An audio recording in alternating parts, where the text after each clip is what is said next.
নিজের মেয়ে হলে পারতাম, এখন বিয়ে দিতে। কৌশানীকে নিয়ে বড় মন্তব্য করে ফেলেন হবু শাশুড়ি মা। বনি আর কৌশানী তাহলে আর কবে বিয়ের পিঁড়িতে বসবে? দীর্ঘদিন ধরেই তারা একে অপরের সঙ্গে সম্পর্কে রয়েছেন, কিন্তু এখনো পর্যন্ত সাত পাকে বাধা পড়েননি।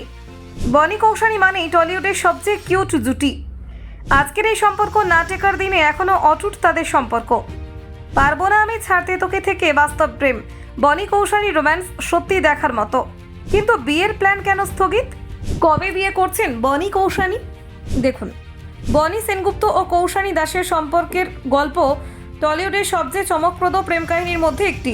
দীর্ঘ এক দশক ধরেই তাদের সম্পর্ক বজায় আছে এবং এই সময়ের মধ্যে বহু উত্থান পতন পার করেছেন দুজনে।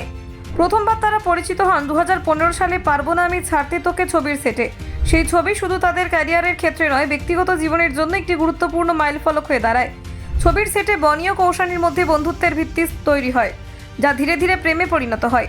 অভিনয় এবং পেশাগত দায়িত্বের মাঝে এই সম্পর্ক স্থিতিশীল থাকা সহজ ছিল না, তবু দুজনেই একে অপরের প্রতি শ্রদ্ধা ও ভালোবাসা বজায় রেখেছেন। তাদের সম্পর্কের দৃঢ়তা এতটাই যে কোনো বিতর্ক বা চাপে এটি ক্ষতিগ্রস্ত হতে পারেনি। বনি কৌশানী রূপলী পর্দায় একাধিকবার জুটি বাঁধা হয়েছে, তবে বাস্তব জীবনে তাদের প্রেম এবং সম্পর্ক অনেকটা গোপন নয়, বরং প্রকাশ্য ও খোলামেলা। তারা বরাবরই পরস্পরের প্রতি ভালোবাসা প্রকাশ করেছেন এবং কখনো তা লুকোননি। এই স্বচ্ছতা তাদের সম্পর্ককে আরও শক্তিশালী করেছে। বনি সেনগুপ্ত টলিউডের পরিচিত মুখ। পরিচালক অনুপ সেনগুপ্ত এবং অভিনেত্রী পিয়া সেনগুপ্তের একমাত্র সন্তান হিসেবে তিনি চলচ্চিত্রে প্রবেশ করেন। অন্যদিকে কৌশানী বিউটি কন্টেস্ট জিতে নজর কাড়েন রাজ চক্রবর্তীর দৃষ্টি আকর্ষণ করে। তাদের প্রথম জুটি বাঁধার পর থেকে দর্শক এবং ফ্যানেরা তাদের কেমিস্ট্রিকে অত্যন্ত পছন্দ করেছেন। প্রতিবারের মতো এবারও বনি কৌশানীর পরিবার মা কালীকে পূজিত করেছেন। এই অনুষ্ঠানে উপস্থিত ছিলেন টলিউডের বন্ধু এবং পরিচিতরা।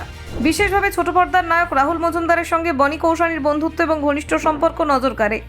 এই ধরনের সামাজিক অনুষ্ঠান তাদের ব্যক্তিগত জীবন এবং পেশাগত বন্ধুত্বের প্রতিফলন। বনি কৌশানীর বিয়ে নিয়ে বহুবার প্রশ্ন উঠেছে। বছর দেড়েক আগে বনি জানিয়েছেন 2025-এর শেষের দিকে বা 2026-এর শুরুতে তাদের বিয়ের পরিকল্পনা রয়েছে। যদিও সময় এগিয়েছে, তবে এখনো পর্যন্ত বিয়ে সম্পন্ন হয়নি। এই বিষয়ে তারা উভয়ে খোলাখুলি কিছু জানাতে পছন্দ করেননি। নায়কের মা পিয়া সেনগুপ্ত কৌশানীকে মাতৃস্নেহে আগলেছেন।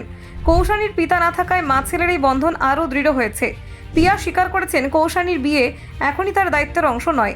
তিনি মনে করেন কৌশানীর পেশা জীবন এখন সুসময় চলছে এবং একের পর এক নামি দামি পরিচালকের ছবিতে কাজ করে যাচ্ছেন, তাই এই মুহূর্তে তার উপরে অতিরিক্ত দায়িত্ব চাপানো ঠিক হবে না।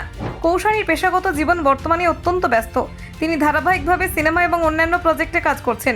এই ব্যস্ততার কারণে বিয়ের পরিকল্পনা স্থগিত রাখা হয়েছে, তবে পরিবারের সমর্থন এবং ভালোবাসা সবসময় তাকে শক্তি যোগাচ্ছে। বনি কৌশানী সম্পর্কের ক্ষেত্রে রাজনৈতিক পার্থক্য কখনো সমস্যা তৈরি করতে পারেনি। কৌশানী 21-এর বিধানসভা নির্বাচনের আগে তৃণমূলে যোগ দেন এবং জোড়া ফুলের হয়ে লড়াই করেন। অন্যদিকে বনি বিজেপির সঙ্গে যুক্ত থাকলেও পরে দল ছাড়েন। এই ভিন্ন রাজনৈতিক পছন্দের কারণে তাদের সম্পর্কে দূরত্ব তৈরি হয়নি। ব্যুরো রিপোর্ট, নির্ভীক বার্তা।